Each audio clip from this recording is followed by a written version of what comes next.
Hey there, thanks for tuning in. Today we've got a special one. We're flying the Hobbyking B-17 Flying Fortress.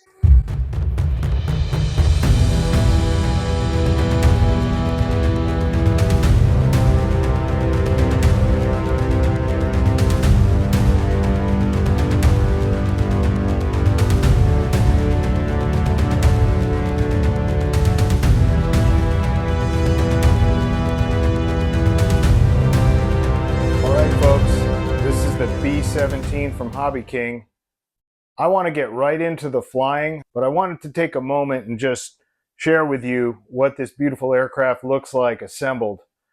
It's impressive. Make sure you have a little bit of room in your shop or your garage to put this baby together. And when you do, you'll see what I'm talking about. Let's take a look at some of the details on this excellent aircraft from Hobbyking. Really impressed with the scale details. Of course, these radial engines look awesome. They did a real nice job on the cowlings, and navigation lights were very bright, very clear. The application of the decals went as expected. I didn't put all of them on, but I did put a few. Maybe repainting it in the future. All of the windows, ports, and cockpit glass plastic is in really good condition. Seemed pretty solid, but generally speaking, all paint coatings and the detail work as it was delivered was great. I had no issues with the paint or any of its finishing. Fit and finish was great. Of course, there's the ball turret, which we'll be converting to a FPV system for our co-pilot, and that's it. Let's get this thing out on the runway and see how she does. All right, so here we go. Throttle up, and she's on her way. I had to hold a little bit of right aileron on her to keep that wing level and some rudder, but with those four motors just purring away and some flaps at roughly 20 degrees, she had plenty of lift. A little bit of weather veining, but you know, she tries to swing into the wind, but she's a very light aircraft, so that rudder was really helpful in that regard. No issues with the landing gear on the Maiden. Everything deployed and retracted on command.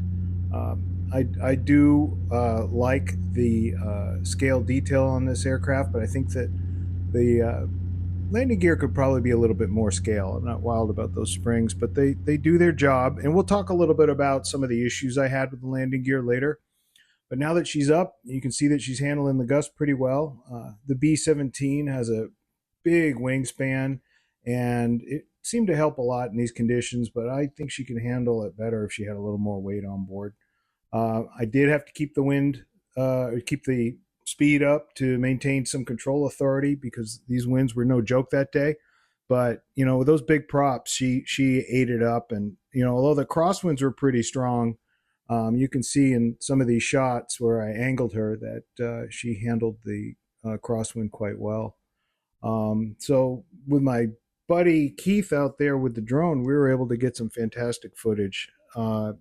Seeing her in the air, I couldn't distinguish it from the real thing. It seemed so realistic. Although my flying's not super scale, as you can see, it definitely presented itself with a command authority in the sky. And that's what I really loved about it. And look at that flyby right there. I mean, really super cool. This is pretty much one of the biggest planes I have. It's right up there with my Tucano. We're going to be doing a review of the Yak 11 too, and she's going to have a very similar wingspan. But I love that with the larger planes, they have a real scale feel to them. And boy, this thing's going to be a lot of fun. Here I am coming by with a dirty pass to check the gear and check the flaps. And I opted not to land with any flaps because I had plenty of wind. But as you see, you know, I'm able to bring her in with plenty of control, and she handled things quite nicely. This was a great shot. Keith really got in close with his drone, and you may have seen some of my shorts where I did a black and white overtone with some sound effects on there, and it was kind of cool. I really enjoyed doing that. So here we go, coming around. I believe this is our final pass. And again, we're crabbing with the nose pointed slightly to the right to track up center line. And I was not intimidated by this. Let me tell you, I was pretty nervous about landing her before I took it off. But once I had the feel for the plane, it was really no problem. I got a little bit of a gust just as I was shaping up, and it kind of lifted me a little bit. There we go. Had to bring her down some, but she handled it just fine. I opted for the grass because, well, it's a little bit more forgiving. So everything worked out pretty good. We did notice that one of the landing gear rotated, and I'll get into that in the build, but it was remedied by a quick tightening of a set screw and some minor filing on the wheel, actually the support, and it worked out. So this was our final shot as we got ready to end the day with a successful maiden. And let's jump over and do some more footage of the plane with the Insta360 Go. Here we go with a different viewpoint. Like I said, she took off in some very sporty conditions and handled it like a champ. You know, one of the things about this aircraft is it's lighter than I expected, and I think that would be really good as an intermediate plane for someone getting into the hobby. Notice the prop size. Notice the overlap.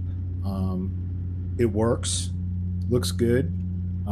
It's not scale per se, but one could get a smaller prop size and increase the voltage on the batteries and run 4S. And I have seen online in groups like RC groups that she handles very, very good. So I think eventually I might try to do that.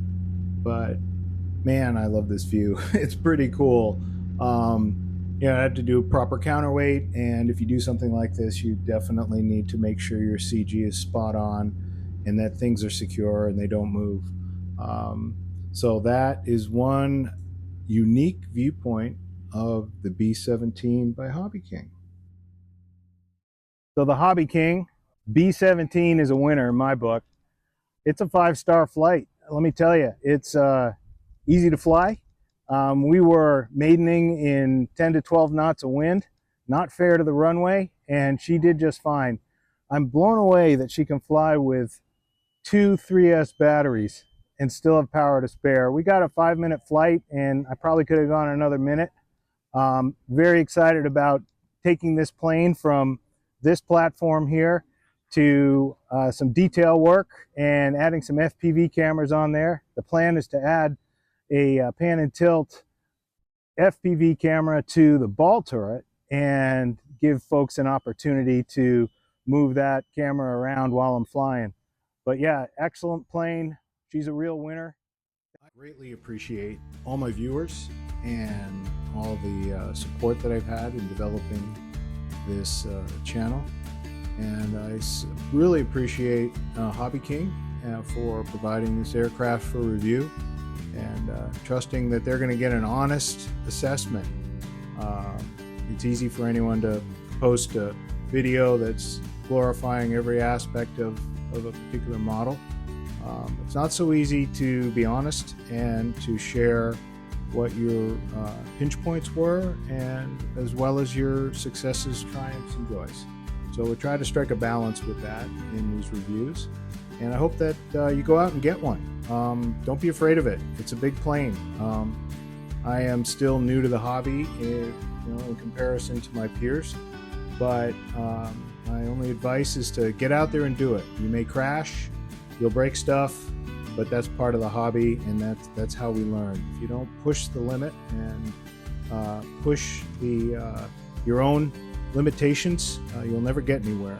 And I can't tell you how many times I thought, hey, I want to just give up, but I kept pushing on, and I'm glad that I did every single time. So thanks for tuning in.